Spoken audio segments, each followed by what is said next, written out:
This is the Series of Opinions podcast, episode number 15, Host Picks Supernatural Edition. I'm KJ. I'm Faith. And I'm Moira.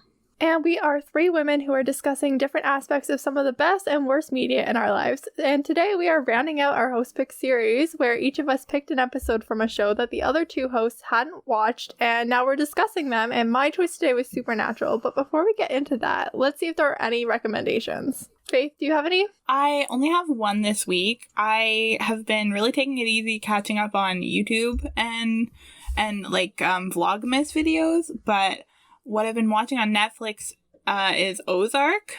I watched the first season or so about 6 months ago, and then just suddenly I just wanted to finish it and get it off my plate kind of thing. Just totally just binge it and finish it. And I've been really, really into it. It's a little bit hard to get into at first because it's money laundering. This guy that money launders. So it's a little bit hard to follow. Yeah, for someone who doesn't, it's hard to follow how that even works. But once you get into it, it's really good. So I would highly recommend. It's really intense, really, really, really intense, but it's good. So that's what I've been watching. Ooh, I would say I have to add this to my list, but as you're going to find out by my recommendations this week, I cannot afford to add anything to my list.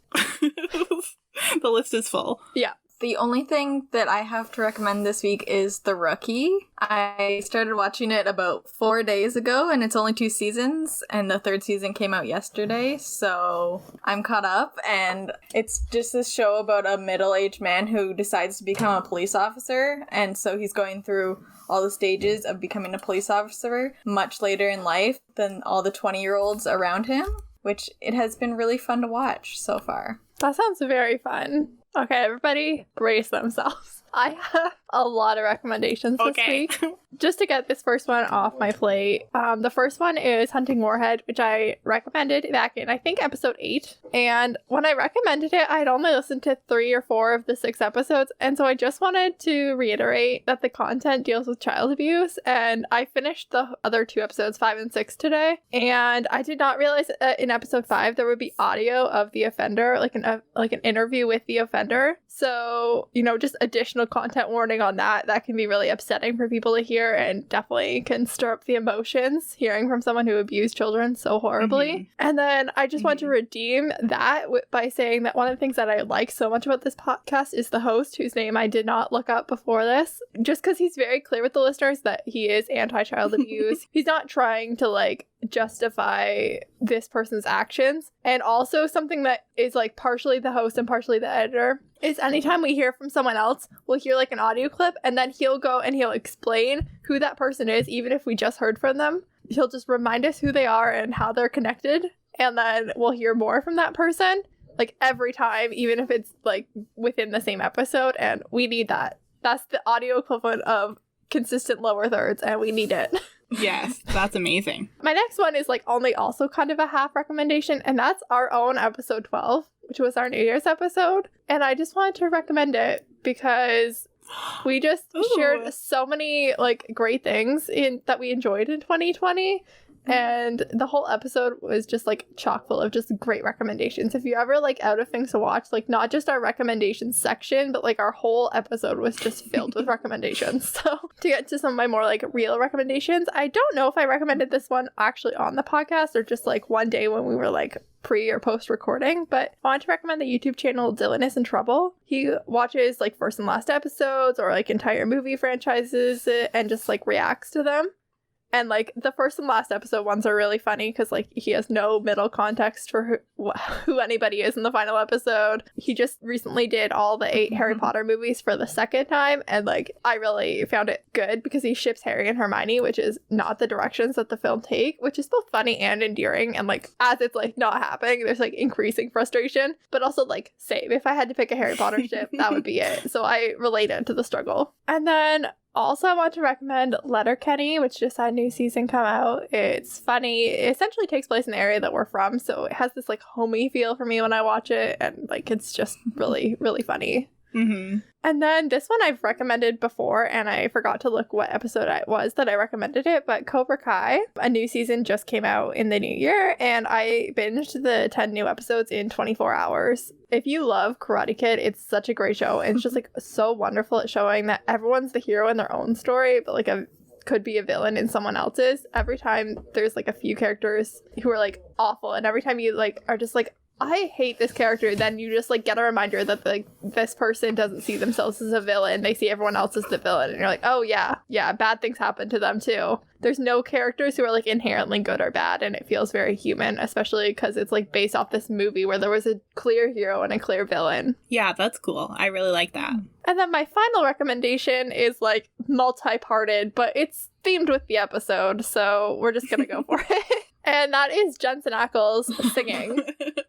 There's so many videos of him singing at conventions and panels and such. He has just like this gorgeous, mellow rock star voice. He's collaborated with Jason Manns a couple of times. So if you look up Jason Manns albums, you'll find some Jensen content there. There's also like a number of the cast featured on Jason Manns' Christmas album, Christmas with Friends, that I think I mentioned back in our holiday episode. There are literally just like hundreds of different con videos though. And like there's two I really want to recommend in particular that I will try and link in the show notes. Ooh. The first is Vegas Con 2017, Jensen Ackles singing Brother and Whipping Post. And the second is JIB8, Jensen Ackles sings Simple Man and Brother. Brother is just like the perfect song for Supernatural, and like allegedly when Jensen points in the JIB version, he's pointing at Jared, who plays the other Winchester brother in the show. And then just Simple Man is just like one of my favorites. And then like Whipping Post is just like pure rock energy. He's so good. I hope that now that Supernatural has ended, he'll like pursue music more, because he's got the voice for it. I love that. Yeah. I definitely have some, like, I mentioned him quite a bit and how hot he is in my first impressions of the show. So amazing. So are we ready to get into the episode then? Yeah, I'm ready. I just want to start with the show premise. Because I didn't pick the first episode, I thought I would do a show premise and then also the like official episode summary. Sam and Dean Winchester are brothers who grew up trained by their father John to hunt monsters. Sam quit hunting to go to college, but then their dad went missing, so Dean asked him to help look for their dad, and now they're out there saving people, hunting things. That's the family business, and they're looking for their father. The episode that we watched was season 1, episode 18, Something Wicked. In this episode, Sam and Dean investigate a small town in Wisconsin where children are falling into comas for no apparent reason. The brothers discover that a witch is creeping into the bedrooms of the children and stealing their life force. While battling the witch, Dean recalls a past mistake that almost cost Sam his life at the hands of the very same witch, an event which has fueled Dean's protectiveness over Sam and his blind obedience to his father, who is played by Jeffrey Dean Morgan. So just to start off the episode, did you like the episode, and was the watching experience positive for you? I really liked it. I wanted to watch Supernatural for a long time, but I don't do scary things. I don't like watching things like that, so I've been very hesitant, but I really enjoyed it, and it wasn't as bad as I was expecting it to be because I'd been preparing for it to be super bad, but I really, really liked it, and I thought it was a good show. Like, I'm excited. Amazing. I really hope that you stick with it. I really, really liked it. I loved the episode. Very 2000s, like very, I mean, dated in like a good way. It was like almost nostalgic. It was fun. It was really good. And then of course Dean is like super hot. His voice, his jaw, just like, oh, I loved that. And then there's some like really cool aspects of it and not as scary as I thought it was gonna be. Kind of like Moira. I tried the first episode, I don't know, when I was in grade like 7, and I just like wasn't ready for it. It was too much. And so as I've kind of like grown up, I'm ready. I would say I'm for sure ready, and it's not as scary as I remember thinking it was. So I'll definitely be watching the rest of it for sure. Oh, I'm so glad to hear both of you say that. And yeah, and I tried to pick one that wasn't like super scary, but like honestly, if you're gonna be scared, it's gonna be in the first season. Like the show gets like less scary as it goes, as it really found its footing outside of just being like a horror drama. So I'm really glad that you guys liked it. So I didn't pick the first episode of this show. I picked episode 18 of season 1. So did you feel like you were missing a lot of the details about what was going on in Sam or Dean's lives outside of this one episode? I didn't feel like I was missing too much. Like, I already knew the basis of what the show was and, like, who they were as people. So I feel like I had enough for the episode. And then I can already tell from the one episode in season 1 that they had a very sibling relationship worked out from the very beginning, which I thought was really good. And I'm excited to see how that relationship started and where it goes in the other, 15 seasons that there are. I really didn't feel... It didn't feel confusing. I didn't feel like I was missing any details. There was enough, flashback information that even though, I've never seen... I mean, I started the first episode, like I mentioned, but I've never seen, a full episode before. I just knew, basically, that they were brothers and that they, fought supernatural things. So I really felt like there was enough information that I wasn't confused about, them, about their dynamics, about what they do. It was a good choice, for sure. I really enjoyed it, and I didn't feel lost at all. That's good. I didn't want you guys to feel lost, for sure. So the title of this episode, Something Wicked, is a literary reference to Macbeth. Do you think that this title is, well suited to the episode? Yeah, for sure. I'm not super well versed in Macbeth. I know, the very, very, very basic. So I'll just turn this over to Moira if she has any thoughts. I'm really, really interested to see what you think about it, KJ, because I know that I know you have thoughts. Faith, I was counting on you to know what to say because I was like, sounds cool. But that was all I really had because I understood the reference, but that was it. KJ can talk about this one. That's fine. Same. I'll take this one. So, so for the listeners, if you don't know Shakespeare, that's totally fine. So this is a reference to the three witches in Macbeth I think it's in the very first or early scenes of Macbeth. It's Something Wicked This Way Comes, and it's foreshadowing for the whole thing. And not all of Supernatural's titles have specific deeper meaning, but a lot of them do. And some of them will take a couple of seasons to pay off. There's an episode in season 4 where the title payoff is partially in the episode, but pays off on a grand over the whole show scale in season 15 because that character ends up being the final villain in the show, and it's incredible. So not all of the titles are like that, but this one is just that's a quote from the witches, and then this episode is centered around a witch as the monster of the week. And then also, this is, I think, this is episode 18 of the show, and I believe the first season has 22 episodes, so it's, getting to the end of the first season as well. And so there is something wicked coming in the final few episodes of the season. So yeah, so I just wanted to point out that there was a Macbeth reference there. I was excited about it. So this episode aired in 2006, and how do you feel it's aged over the last 15 years with the technology, some of the jokes, anything else? It's been a while since 2006. Faith, you kind of mentioned some of this, and so did you want to start? Sure. That was my first thought was 2000s, so kind of old school 2000s.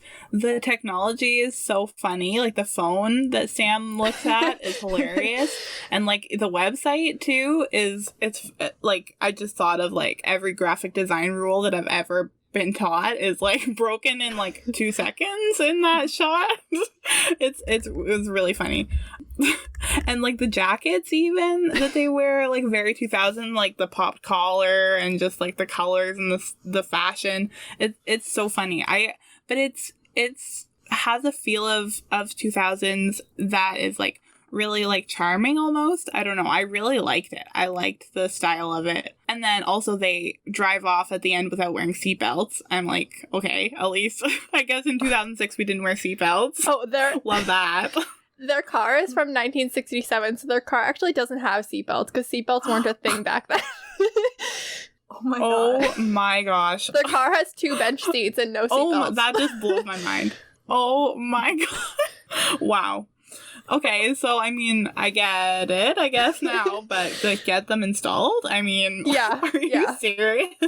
That's just like, but I liked it. It was fun to see the kind of 2000s vibe of it all. I literally never even thought about like the websites. Like the phones, yes, like the Sam's laptop, yes. But like I never even thought about like like the actual like physical websites, because like they're all just like made by like the props department or whatever. But like, yeah, that's how websites definitely used to be in the 2000s. Mm-hmm. Oh yeah, I paused and looked at the website. Like, it's really horrendous. Yeah. Moira, how did you feel? I got the same like early 2000s vibes that Faith had. I was like, this is so cute. I definitely noticed the phone immediately. I didn't notice anything else automatically, but I definitely, once Faith said them, I was like, yeah. And it took me like a couple days to figure out what, like, I was like, it reminds me of something. But I was like, I realized that it gives me the same vibes as Veronica Mars did. Yes, that would have been around the same time. It's the same early 2000s show. I was like, that's it. Yeah. You would be hard-pressed to find an episode of Supernatural that doesn't have at least one scene where someone's on a phone in any of the seasons. So you can really track the progression of cell phones in the last 15 years based on their appearance in Supernatural, because there are very few episodes that don't feature a cell phone. They do keep flip phones around into the 15th season because, you know, they have multiple phones. But yeah, definitely, I love it. There's a point where smartphones do start to become a thing. The only other thing I want to point out is, we'll probably talk about this a little bit later, but there's a joke that Sam and Dean are gay lovers that's just very 2000s. Like, I feel like if anything dates the show, it's that. Like, this was a running joke on the show for a while. We'll talk about it when we talk about the comedy on the show, but like, I was like, wow, okay, this is 2006. Mm-hmm. All right, so did you like the formatting of the episode with the flashbacks? And we'll start with Moira. I really enjoyed it. I really enjoy most shows that have flashbacks, and I thought this one was really well done, especially for 2006. That I actually felt like they were transitioning well through that kind of stuff with it. And then I enjoyed learning about the story in like 2 parts, which I thought was really cool. Yeah, this is not the typical episode format, but the transitions are really good, I find, as well. Faith, how did you find the flashbacks and the format of the episode? Yeah, I agree. Like, for someone who hasn't seen the show before, I felt that the flashbacks were great, and they were well done and not jarring, and that this was a really good, again, like a really good episode to start with. If you aren't starting with the pilot, it was good. I liked the formatting of it. It was yeah, well paced, I would say. So 2 things I want to bring up about the flashback was A, baby Sam and Dean, on top of just being adorable. I went back and I did some calculating about how old they're supposed to be in these flashbacks, and based on the fact that Sam is 22 and it was like 16 or 17 years ago, they're supposed to be about 5 and 9 years old, which is young. Okay. Yeah. That's super young. Super young. I mean, I think that the actors were pretty well cast for that. I think so too. I think that they cast them very well. Absolutely. And then little baby Dean, it's so funny that Faith mentioned like how the fashion was very 2006, because Dean pretty much sticks with this outfit throughout. And then basically anyone who hangs out with the Winchesters starts dressing like that. Like, Sam was still wearing like just a t-shirt in this episode, but they all start layering. It's like t-shirt on like a flannel or an overshirt, like a button-up shirt that's undone. And then like usually like a jacket or something on top of that, just like every layer. But like little baby 9-year-old Dean was dressed exactly the same in the flashbacks. And I was like, yeah, Dean's hair doesn't really change too much over the seasons. His outfit choices don't really change too much over the seasons. Like, even Jensen shows up at cons wearing the same sort of clothes. That's amazing. I forget what show Jensen's on now too, but like he mentioned that his character happens to wear the same kind of boots that he had to wear on Supernatural, like exactly the same boots. He's like, it was kind of nice. It felt like I got to take a little piece of Dean with me to this new show, and I was like, oh. Aww. I love that. That's cute. But I just laughed when I noticed that like little 9-year-old Dean was dressed exactly the same way as 26-year-old Dean. Yeah, that is so funny. So Supernatural is often written a little bit like a comedy, even though it's a horror drama. And I just wanted to know if there were any moments in particular that you found funny. There was nothing like that really popped out at me as like super funny, but it was very easy to tell overall that it was supposed to have a funny spin on like the scary concepts that they were putting in. Yeah, it definitely gains more humor as the show goes on. In season 1, they were really trying to be horror, and it wasn't until a bit later in the show that they realized that like they could just be funny. Faith, was there any moments that really stood out to you? There were no jokes like in particular that I like particularly loved that I thought were like super funny. I thought that it was funny vibe overall, and that really helped kind of like balance. I like the balance of that and the horror part of it, that they still keep it, you know, kind of light. I can't remember where I like put this in my notes, but I wanted to like kind of compare it to Doctor Who almost, because it has that kind of mystery vibe, like a scarier, more serious like Doctor Who. It has that like mystery aspect, but like also trying to keep it light. So I liked the jokes in general. Just kind of broadly speaking, I liked the comedy parts of it. The bikini inspector part I didn't like super love. What an older brother thing to do. Literally. Like actually. And then like the ID situation where she doesn't even like take the ID and like read it. Oh, that happens. She's just like, all okay, the time. And lets them go through. I have a plan to like rewatch this show and just like keep track of all the different cover stories they use, because like they're always funny. They use FBI a lot, but like yeah. Mm-hmm. Yeah, she didn't even look at it. So there was the one time where Sam's ID said bikini inspector, and then I play so they pretended to be the CDC, and then they went and immediately broke into this like guy's house, and I'm like, that's what Dr. House would do, to be fair. True. And then back to what I was kind of talking about earlier. When they arrive at the motel, there's a kid at the front desk, and I don't remember if that's the first time that they make this joke that people think that Sam and Dean are lovers, but I'm pretty sure it was. And either way, this was a running joke on the show for a long time, essentially until Cass showed up in season 4, and then people started making jokes about Cass hooking up with each other, like each of the brothers, and so they stopped making jokes about them hooking up with each other. But this was a joke for a long time on the show. It feels very 2000s, but also just kind of like feels like they're poking fun at like the concept of a bromance. But also it has a weird feel. The only thing I did find that was like really funny was Sam sassed Dean about there being an old person in the hospital, and I was like, yeah, that sounds like siblings. And then also at the very end of the episode when the mom gets home and she asks if anything happened when they were gone, and they all say no, nothing happened, same old stuff. That's exactly what you do when you got into trouble and your parents don't know about it because they were gone. Like if you hit your like sibling by accident or on purpose, and like your parents didn't find out about it, but you like smoothed it over already, you just don't tell them. Yeah.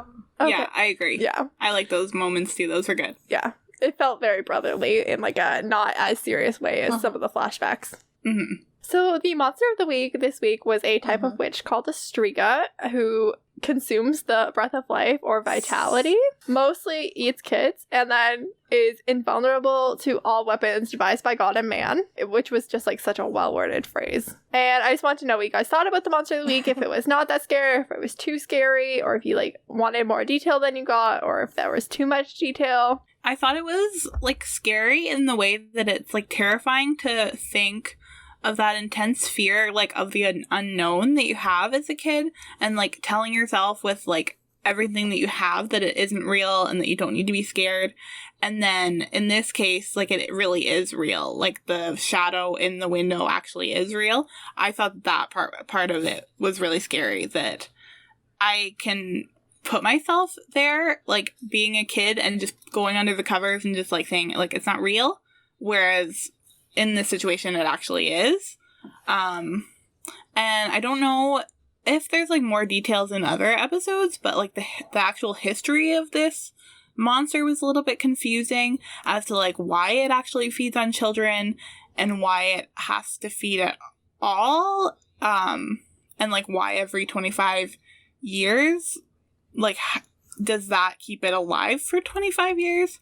And then why didn't the dad's bullets kill it the first time? because he does seem to hit it, I think. And then also when why they shout to distract it from eating before shooting, because like that seems to defeat the purpose. Why wouldn't you just like shoot? Why would they? I don't know. Those were some of my questions. In terms of like the background on the monster, usually they just give us something somewhat vague, unless there's a specific plot reason for the episode where they tell us all the whys and hows. Then we usually don't get more than this. This is about an average amount of information. As for, I just assumed that the dad didn't hit it anywhere vital or like enough, but also just for plot. Just, like injured. In terms of like scary, I didn't find it too bad. It was more creepy than scary, which was good. But I definitely was like, if I'd watched this at a younger age or like anything like close to that when I was younger, oh my goodness, terrifying. And also, the history and mythology nerd in me needed to know everything about this character because it's actually a mythological being. Like, there is mythologies about it, and I was like, I have to know. And so, that was fun. Yeah, sometimes you just, like, pause the episode and you, like, side Google the actual mythology that they're using to base this monster off of. That happens sometimes. For sure. There was one more thing with the monster I wanted to ask, and that was like, Sam is on the phone with Dean, and he says, and this picture was taken in 1893, which was like a fun reveal, but do you think it was revealed too early, or was that like just the right time to reveal that the doctor was the monster? Did we need to know that at all? What did you think, Moira? I thought it was great. I was like, that was a very cool aspect for me, like, again, huge history nerd, so anything mentioning things in the past, I'm so excited. But yeah, I thought that was a cool piece of information, finding the picture, like, from the past and recognizing that that was what it was. Faith, what did you think? Yeah, I liked the reveal. It was very, again, like, kind of Doctor Who-esque. Like, that show kind of, it has, like, cool reveals like that and stuff. I don't know, it was nostalgic in that way that I used to watch Doctor Who when I was in, like, grade 7 and 8. So it's very much like a more serious Doctor Who kind of format, and I thought that the reveal was great. I really liked it. Yeah, so I think it was fun. It was a fun way to do the reveal. I don't think this reveal was necessary at all to the plot. I think if we didn't find out until the very end when the mom just casually mentions that Dr. Heidecker wasn't there that day, I think that would have done the same thing because it wasn't important really to them catching the monster. I don't think they need to do it. It was fun. Dean being tempted to shoot him in the pediatrics ward even though it wouldn't do any good was fun. Like, it led to some fun dialogue, but I just don't think I don't think it was a necessary reveal. I was like, oh, it's weird that they're revealing this in the middle of the episode and then like it didn't matter. Yeah, that would have been good.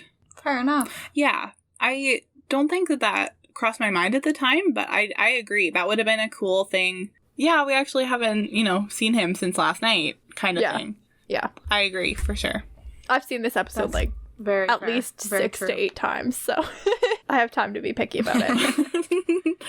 So the reason that I picked this episode is that I wanted an episode that would really focus on the relationship between the two Winchester brothers and the Winchester family. So what were your overall initial thoughts on the familial relationships of the show? So I really liked the relationship between the brothers.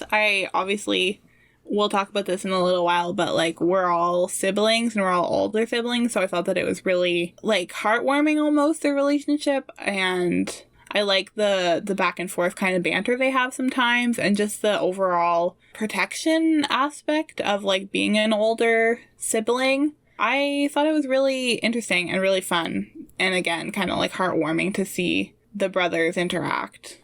Yeah, they are very much the base of the show. The show runs on the Winchesters. I saw something very, very similar.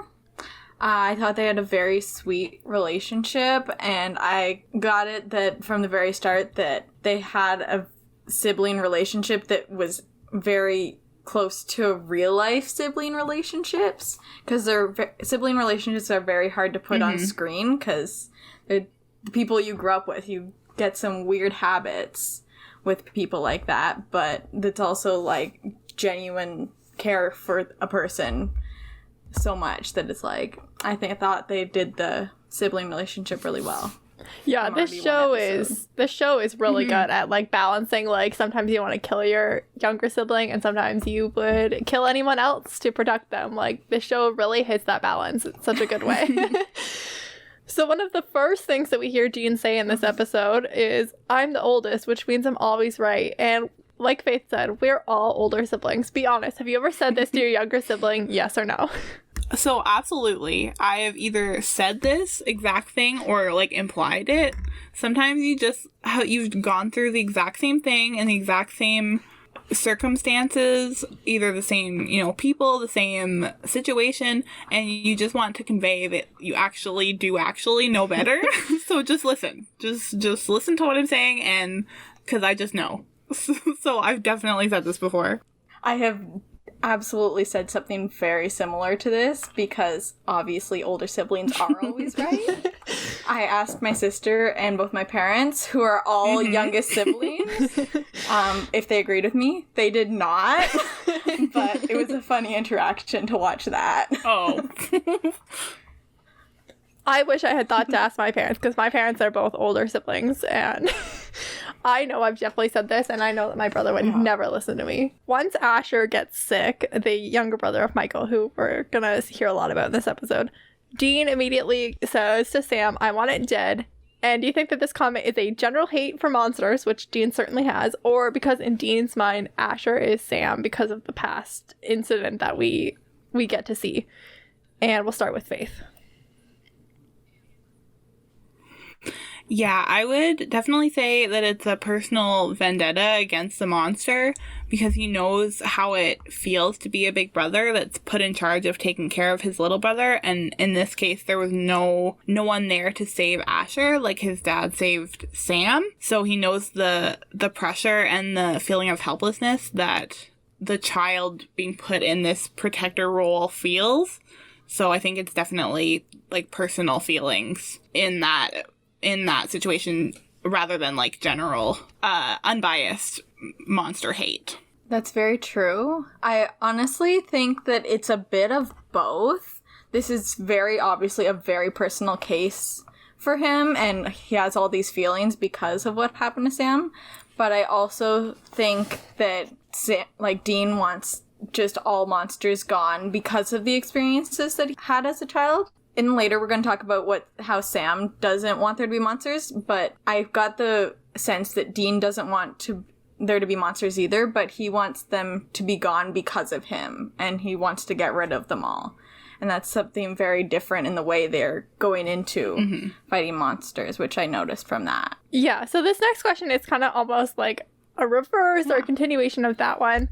And that's Sam's first reaction is that we gotta save Michael. We know Michael's next on the list. We gotta do whatever we can to save him. And Dean's reaction is we gotta use Michael as bait. And I think part of this is just that Dean wants to kill this monster. Obviously, this monster is personal, like you guys both said. But also, like, how much do you think is Dean just projecting the fact that he would use himself as bait? He would die for Sam onto Michael. I think that is 100% where that came from. Because Dean knows that is exactly what he would have done and still would do, so he just automatically assumes that any sibling would have that mindset and would be willing to do that automatically.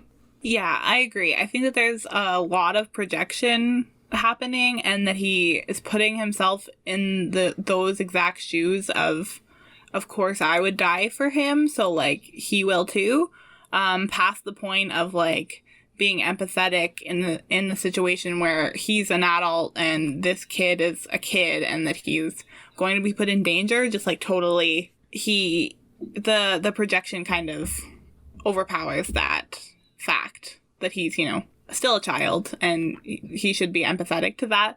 Especially in the early seasons, Sam really is like the moral compass one and Dean is the shoot first, ask your questions later one, unless it's something to do with like their dad, and then Sam turns into a shoot first, ask questions later, and Dean's the one who's saying, hold on, this isn't you talking.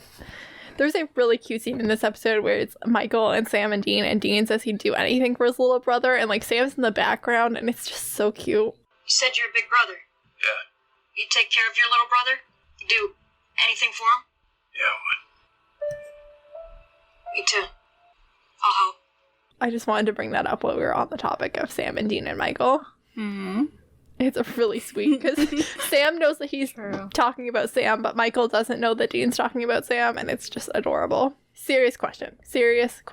If you own an establishment where there is a kid hanging out at night, seemingly in the middle of the night until closing time at whatever this is, should you somehow be legally required to call CPS? Dean is like 9 or 10 years old here. Faith, what do you think about this? Yeah, I think that, like, morally, you should at least, like, ask where their parents are and make sure that they get, like, home or, like, to their room safely, like, walk them back. And if this parents either, you know, don't care where he's at or aren't there, then there should be some kind of call made. That was kind of my situation, not just like, okay, you gotta go.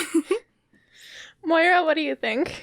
I think you should definitely be investigating and seeing where the parents are and if they care that their child is running around by themselves. I didn't really notice it that much when I was watching that episode because it was a flashback, so it was obviously the 80s and 90s when that was just normal. But definitely now, like, you would be automatically checking to see what was happening, and, like, I don't know if I could, like, not find out where that child's parents were and what was happening.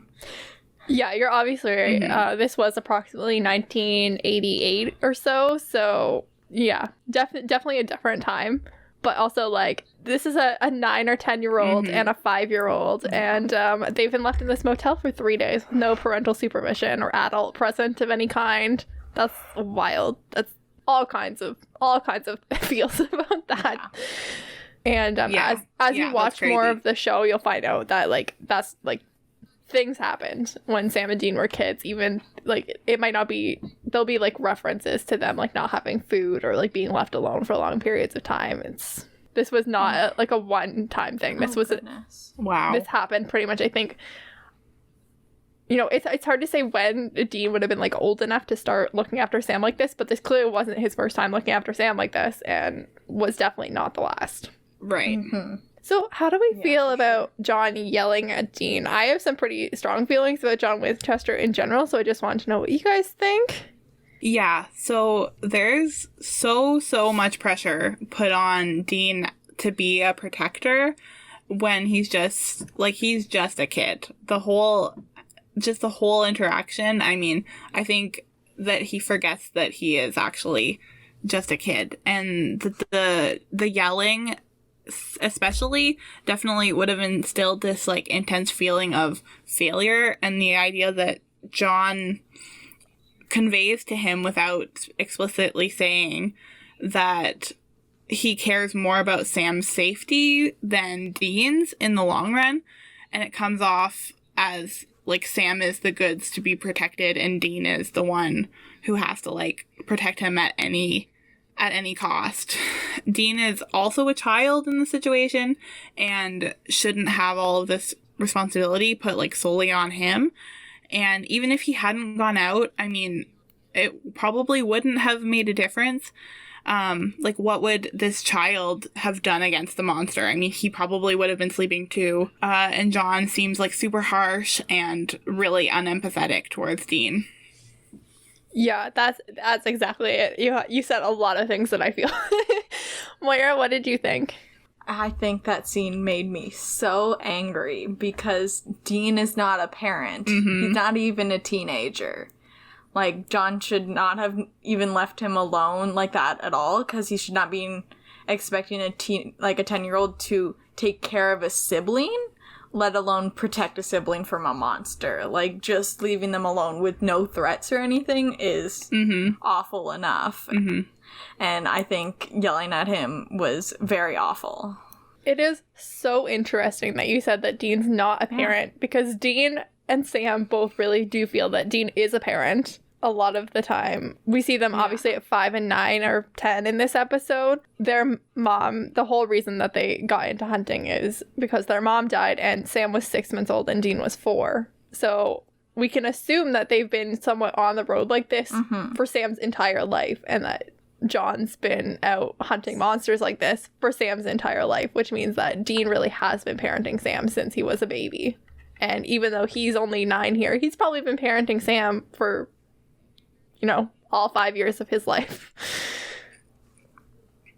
Which is honestly more parenting experience than any of us have, which is right. wild. Yeah. So like Yeah. So like John is yelling at Dean because he's not like parenting him right. Like he can't parent, he's like an actual child. Exactly.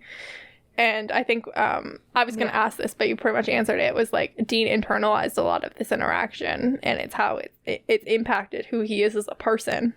This specific interaction where he's yelled at for going outside for just, you know, he just went and played games like a kid for a little bit at like an arcade or something. And Sam almost died and it was his fault. And even though it wasn't his fault. And it's really impacted how Dean views Sam and also how Dean views their father and how Dean views himself. He sees himself as a failure because he almost let Sam die that one time when they were little kids. Yeah, exactly. So, like, if he was ever to die, like, in any other situation, it would be his fault. Like, he's always, like, trying to make up for that one situation where he apparently, like, he protected him wrong. Yeah. Oh my god, I just had a thought that I've literally never had about this episode before. And now I want to go back and rewatch this episode again. But I really want to go back now and rewatch and see what Dean's reaction is when Sam's talking about how he doesn't remember this. Because it was such a huge deal to Dean. I want to go back and look and see what Jensen's face is doing in this scene. Because, like, this was such a formative thing for him. And, I failed and Sam almost died. And, like, Sam's like, I don't have any memory of this whatsoever. Yeah, exactly. So now on to like a less serious question. Little Sam wants Lucky Charms after Dean made him SpaghettiOs, and Dean doesn't get any Lucky Charms because he gives them to Sam. Obviously, my parents never left us to starve, but my brother definitely ate things before I had a chance to eat them, like, all the time. That's what siblings do. Sam just says, "I saw the box," when Dean says that there's none left, and that's so cute and relatable. And then just like offered him the prize when he like. He's like, "I'm getting the cereal. I'm gonna do the Sam puppy dog face and get the cereal, but you can have the prize." And I just want to know if you guys related to this. I thought that was very cute. I definitely, for sure with that. I'm not sure. Yeah, I definitely had very similar interactions with this growing up. There was like, yeah, I'm gonna get what I want, but like, here's the other thing. But I thought it was very sweet. Faith, were you and your sister ever fighting over who ate the last of something and you didn't get any? I would definitely say my relationship with my sister is very much like, I'll cut this thing in half and give you the bigger half. That's just like always the way that our relationship has been. I don't know why or where that started. It's just always something that, you know, I'm the bigger sister, so I'll just, you know, you get the Lucky Charms and I have to have whatever.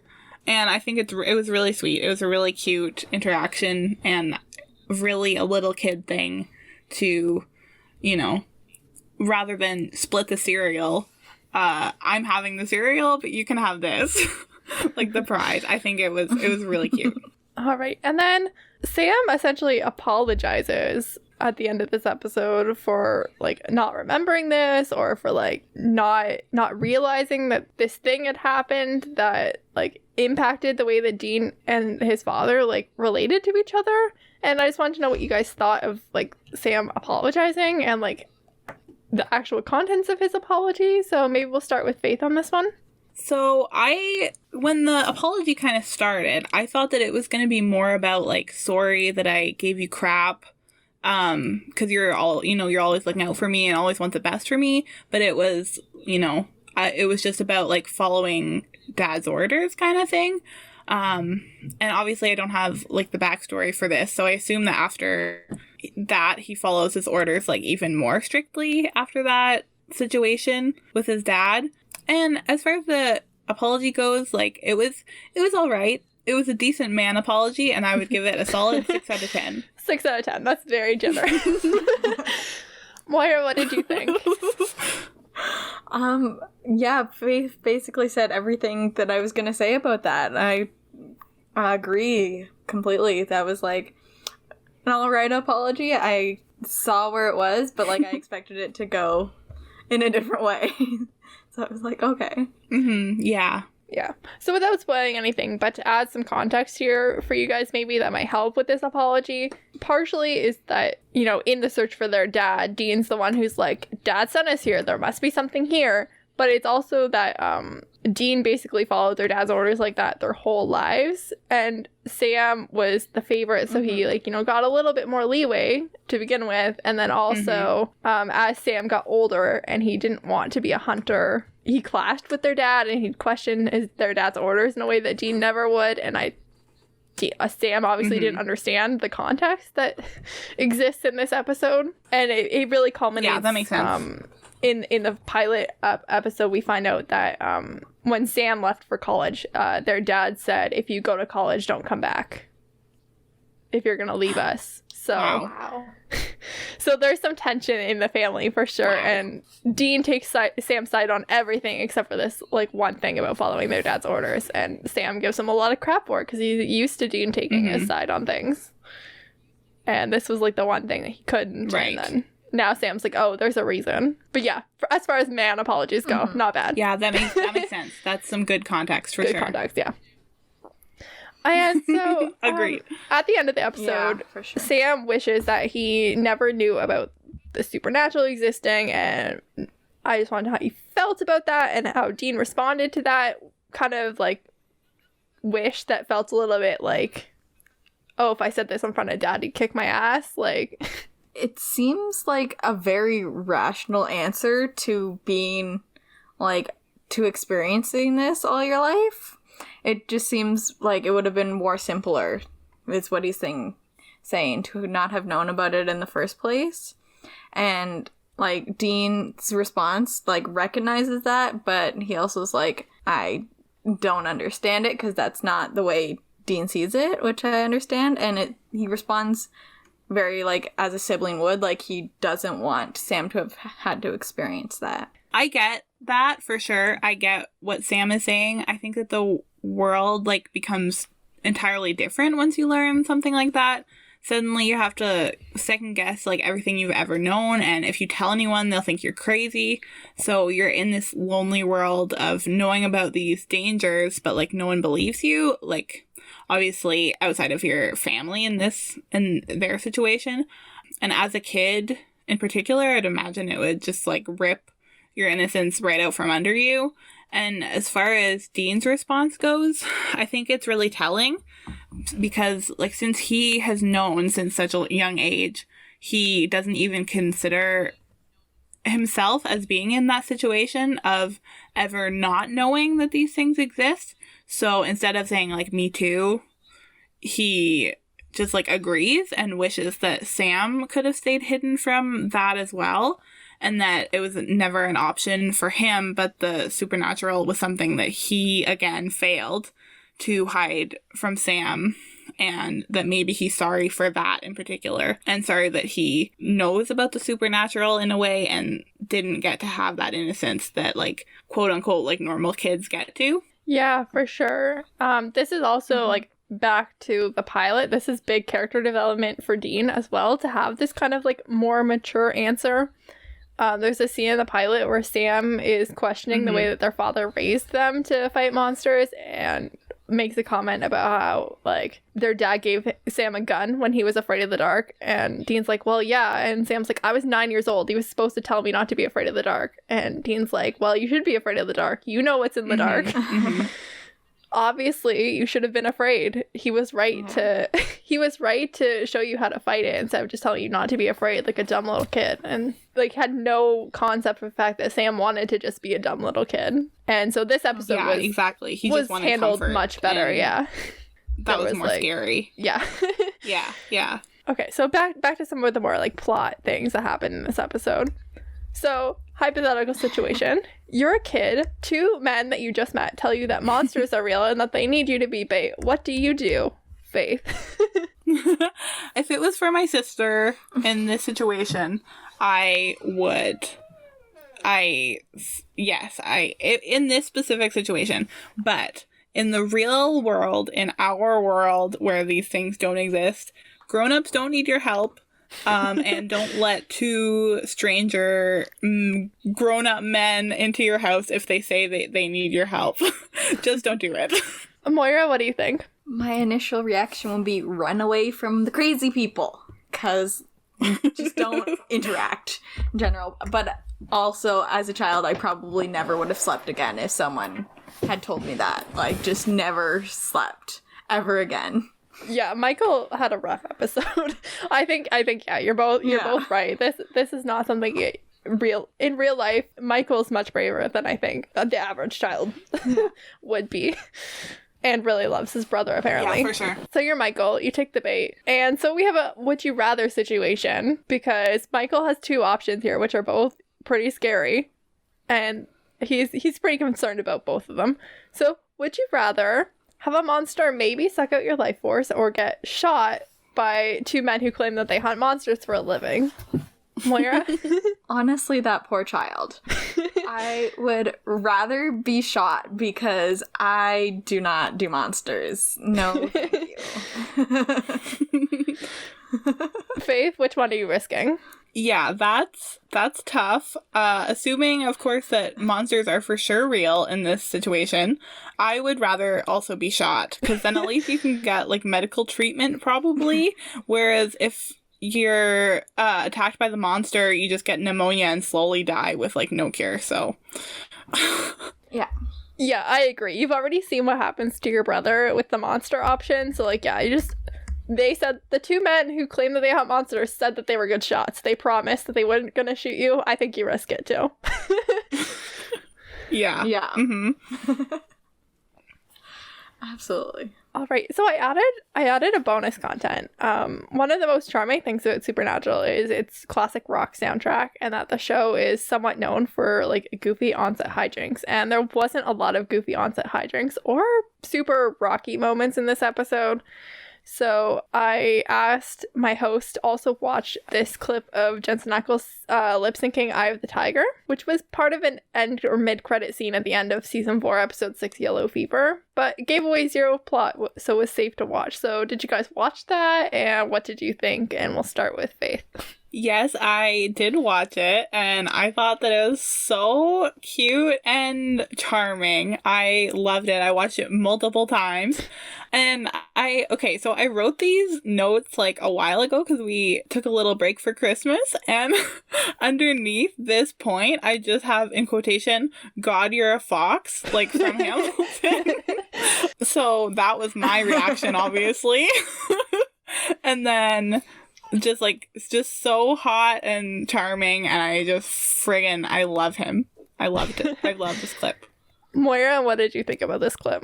Well, I had seen it many times previous to being asked to watch it, because I have watched most of the like cast interviews and stuff of Supernatural because I really want to watch it, but I haven't got the courage yet. So this was very exciting that I actually get to watch it again, and I love that clip so much. I think it's so funny, and I think that how the cast interacts outside of filming also shows how good they are going to be while actually filming, which I think is really cool. Yeah, if I could, I mean, I'd have to go back in time now, but if I could go like hang out on a set for any show, I think I would pick Supernatural, just because it sounds like they're always doing shit like this on the set. I've heard stories of like, yeah, Jared and Jensen in particular like to make people screw their lines up on purpose, so they'll do something like off camera when there's like a close-up on someone's face. Someone's just trying to have like an intense scene. This particular clip of Jensen lip syncing Eye of the Tiger, there was like a little short, Dean's in his car like hanging out like he is at the beginning of the clip, and then Sam is supposed to walk into frame, and I guess in this particular take Jared just didn't walk into the frame, and they just let the song go to see what Jensen would do, and this happened. So oh, I love that. I love that so much. Yeah, it's so good. Highly recommend that because it's a good song and the clip's funny, and I really like what Supernatural does with music. I think it's one of the things that Supernatural does the best is like the brothers' relationship and music. They really picked a winner there. So yeah, I just wanted to add that in because this episode didn't have any of that like music or like really good hijinks. So we're going to move on to general questions, comments, concerns. So if there's anything you guys wanted to ask or any comments you wanted to make about anything I didn't bring up yet, this would be the time to do it. We'll start with Moira. I didn't have any that I could come up with, so... That is A-okay. Faith, was there anything that you wanted to bring up? Yeah, sorry to no end, but I also didn't have any, like, general questions and stuff. I kind of mixed in my questions into the previous topics, so yeah, I don't have anything additional. That's good. I had a couple of comments about just, like, a couple of the opening scenes that we didn't talk about, because they weren't really relevant to anything. They were just, like... So first was the opening horror type scene. That's pretty standard format for this show in general. There's usually either a clip of the brothers or a clip of the of a victim that's gonna bring the brothers to town. Usually one or the other comes first in every single episode. This one was pretty standard. This one immediately starts off with a creepy voiceover of a child saying a prayer and ends up being a cute child, but oh man, children saying like reciting things is just so creepy. And also Very this girl true. had a mobile in her room, and every time I see a mobile I think of Once Upon a Time. Hers wasn't unicorns, but it still had that vibe. Oh, true. And then also one of the funniest things is in the very first scene of Sam and Dean when they're in the car, Sam's like listing sources of things he's been looking for about Fitchburg, Wisconsin. I think it's Fitchburg that they're going to. And the first source that Sam lists of places he looked for information was LexisNexis. And if you don't know what LexisNexis is, it's a digital library / database for legal stuff. I don't know if we still do, but I used to have access to it through my university for looking up legal cases. It was just a detail that it was like, yeah, Sam's definitely a pre-law student, because LexisNexis isn't like Google. You need to like buy a subscription to it. And it's just like not the thing that That's you super would go interesting. to. I like that. Yeah. Yeah, that's something that like didn't even stick out to me. I mean, I didn't even remember that happening, but that's super interesting. I laughed because this is something you have to like pay for to use, and I was like, yeah, Sam, you are definitely about to study law because I've used LexisNexis before. All right, so if no one has any like other questions or comments or concerns, I guess we can move on. So how likely are you to watch Supernatural, potentially impacted by me agreeing to watch some of the scarier episodes with you, either through watch party or through video call until we can do more comfortable in-person visits? Moira, are you going to watch Supernatural? I'm going to watch Supernatural.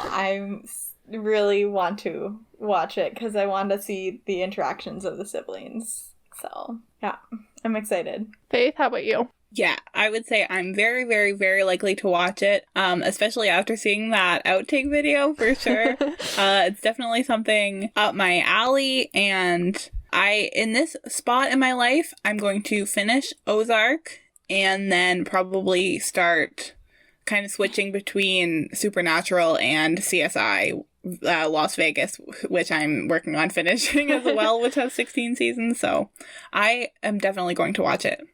Amazing. I didn't know there was a Las Vegas CSI, although that shouldn't surprise me. It's the best one. Yeah, it's the best. It's the only good one. Okay, good to know. So we're going to move on to our ender segments then. And we're going to start with Love It or Lose It, which is one thing you loved and one thing you'd rather get rid of.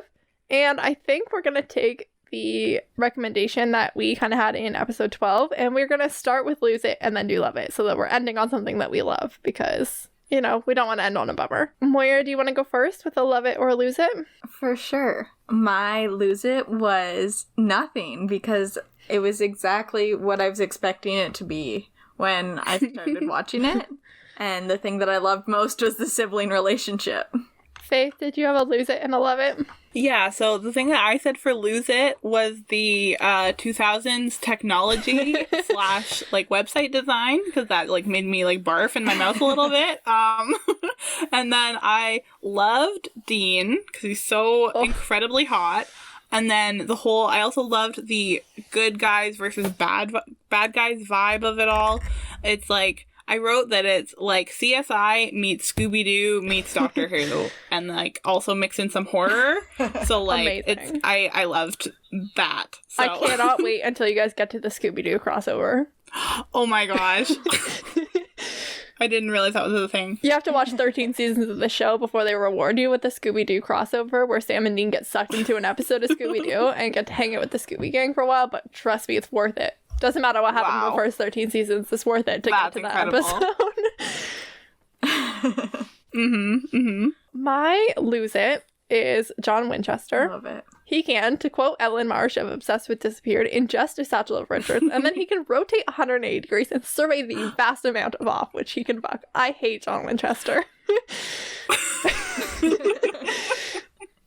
Oh my gosh, I need that on, like, I love it. every piece of merch ever. And then my love hit is the Winchesters, as which is how the fandom refers to Little Sam and Little Dean. I love little baby Dean. He's so cute. I just want someone to parent him. And then Little Sam is just so freaking precious. The actor Alex Ferris that plays little baby Sam was apparently in The Time Traveler's Wife, which is one of my all-time favorite movies. Ooh. All right, so randomized rankings, which is usually choosing 5 mainish characters at random and then ranking them. But there's only 2 kind of like main characters and 2 or 3 like kind of characters in this week's episode, so we're skipping. But I'm going to invite each of my hosts to tell me which Winchester that they liked more or found the most attractive, and I will leave the definition of that up to them. And we'll start with Moira. I have to say my favorite so far is Sam, just because of the nerdy vibes and also because I'm a huge Gilmore Girls fan, so I'm very biased to Jared Padalecki, but I'm like them both. So Faith, which Winchester were you feeling this week? Well, you may be able to guess from my previous comments, but I think that they're both equally amounts likable, but I'm definitely in love with Dean. He is so incredibly hot. I don't know why I didn't notice that until I watched the episode. Like, I've seen like merch for Supernatural before, but yeah, I am in love. Sam gets more hot as the seasons go, but like Jensen like knew his look from season 1. Like they're like, this is Jensen, this is how he looks, like this is the Dean Winchester outfit vibe look. They locked that in the first season, and it worked for him throughout. And then sure. Sam took a little while for Jared's look to get like finalized and the hair, and he really grew out of his baby face over like the first couple of seasons. Personally, I don't know, I have a hard time. I go back and forth a lot on which Winchester I find the most attractive. In the early seasons, I think I relate to Sam more, but I agree with Faith. Dean's more attractive. And then in the later seasons, it's a bit more of a toss-up, but I really find Jared Padalecki very attractive. It's the hair. He gets like the long hair going in the later seasons, and I'm into it. And so I just wanted to, because we weren't doing characters, I thought I would just like for fun list my top 5 episodes, not fully in order, but probably pretty close to like my top 5. Yeah, I like that. So my like all-time favorite episode is season 5, episode 22, Swan Song, and then season 11, episode 4, Baby, which we almost watched for this episode before I decided to pick an earlier episode, and then season 5, episode 4, The End, which is a really fun episode where Dean gets like launched like 5 years into the future if he like doesn't make a right choice. He has like a choice coming up that he has to make, and if he makes the wrong one, he sees what happens to him 5 years in the future, and it's like bad, but it's like such a good episode. Ooh. For 4 is season 10, episode 5, which is the 200th episode of the show, which is called Fan Fiction, and it's amazing. I've talked about it probably before. Basically, there's a musical of Sam and Dean's lives, and they roll into town and they happen to be working a case involving this musical about their lives, and it's just like all sorts of amazing. And I was really mad when I realized that I missed including it when we did episode 3 about best and worst musical episodes, because I'm mad that I didn't include it. We'll have to find some more musical TV episodes so I can talk about this more. And then my 5th top 5 is season 14, episode 20, Mariah, which is the final episode of the 14th season, and it just like sets up the final villain for the 15th season like so well. It ends on this like huge cliffhanger. I just really appreciate that episode so much, and I'm really I don't know if it'll stay in my top 5 forever once like the season 15 like wears off a bit more, but for now it's definitely in my top 5. I just love how they set up the 15th season. I have mixed feelings about how they executed the 15th season, but like this like final season 14 episode where they set all that up was really good. All right, so our final segment is I Would Name My Kid That, which is the best baby names inspired by the episode or by the show. And so if you have one, then we'll include it. And if you don't have one, that's okay, because there wasn't too many characters. And we'll start with Faith. Yeah, I don't have any this week. Wasn't feeling particularly inspired. That's okay.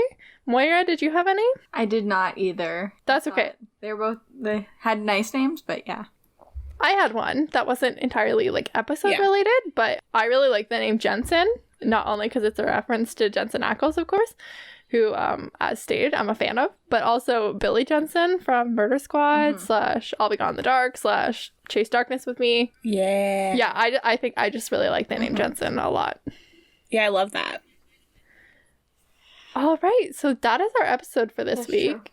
You've been listening to the Series of Opinions podcast, so let us know what you thought about this week's episode. Leave us a review, because that really helps us out. Or get in contact with us on social media to let us know what you thought or what we should be doing.